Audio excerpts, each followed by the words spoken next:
Allez, aujourd'hui on plonge dans l'un des livres japonais les plus influents qui ait jamais été écrit, Bushido, l'âme du Japon. On va découvrir ensemble le code moral qui a forgé les légendaires samouraïs. Quand on pense samouraï, l'image qui vient tout de suite, c'est celle du guerrier impitoyable, sabre à la main. Mais et si cette image n'était qu'une toute petite partie de l'histoire? Si la réalité était en fait bien plus profonde, bien plus philosophique? Alors regardons ça de plus près. D'un côté, on a l'image populaire, celle du guerrier terrifiant.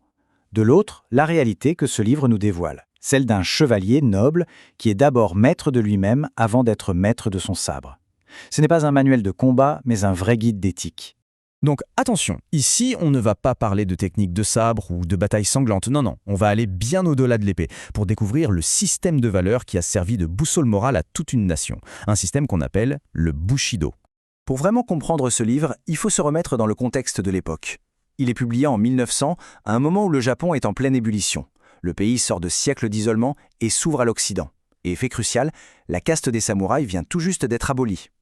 Leur statut a disparu, mais leur esprit, lui, est loin d'être éteint. L'auteur du livre, Inasa Nitobe, est lui-même issu d'une famille de samouraïs. Et il se donne une mission, être un pont à travers le Pacifique. C'est une belle image, non ? Un pont pour expliquer l'âme japonaise à un Occident qui, à l'époque, voyait souvent son pays comme étant, disons, un peu primitif. Et qu'est-ce qui a tout déclenché? Eh bien, une simple question. Une question posée par un juriste belge qui a laissé Nitobe complètement sans voix. Frustré de ne pas savoir quoi répondre, il a décidé d'écrire Bushido pour expliquer au monde entier comment les Japonais avaient pu construire une société si morale sans s'appuyer sur une religion dominante. Mais comment on fait ça? Comment on explique l'âme de toute une nation à un public qui est si différent, qui n'a pas les mêmes codes? C'était un sacré défi. Et pour le relever, Nitobe a une idée de génie.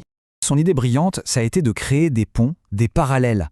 Il a comparé le Bushido à la chevalerie en Europe ou à l'esprit du gentleman en Angleterre. Il a montré qu'une moralité très profonde pouvait exister, non pas grâce à des commandements divins, mais grâce à une boussole intérieure, entièrement guidée par les concepts d'honneur et de honte. Allez, on y est. On entre au cœur du réacteur. Le Bushido, c'est quoi concrètement? Eh bien, Nitobe l'a décomposé en plusieurs vertus fondamentales. Ce sont les véritables piliers qui soutiennent toute l'âme du samouraï.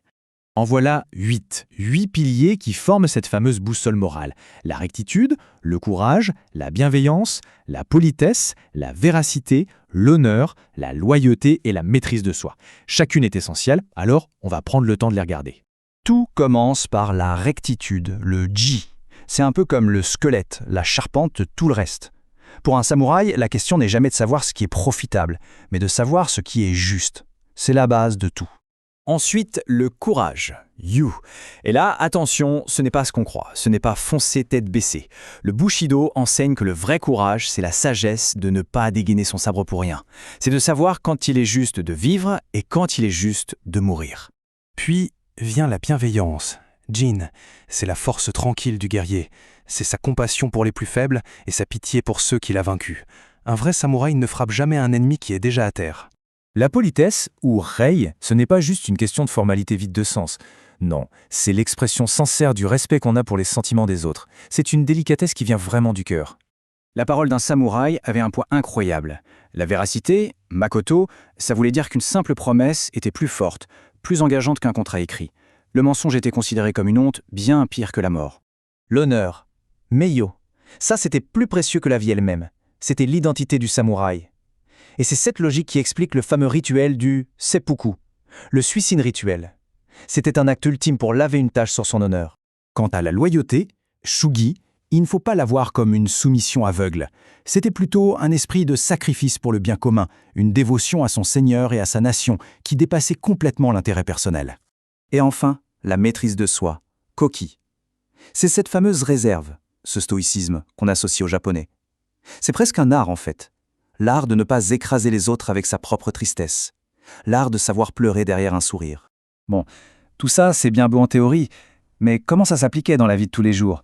Parce que ces vertus, ce n'étaient pas juste des mots sur du papier, c'était un mode de vie qui guidait chaque instant de la naissance à la mort.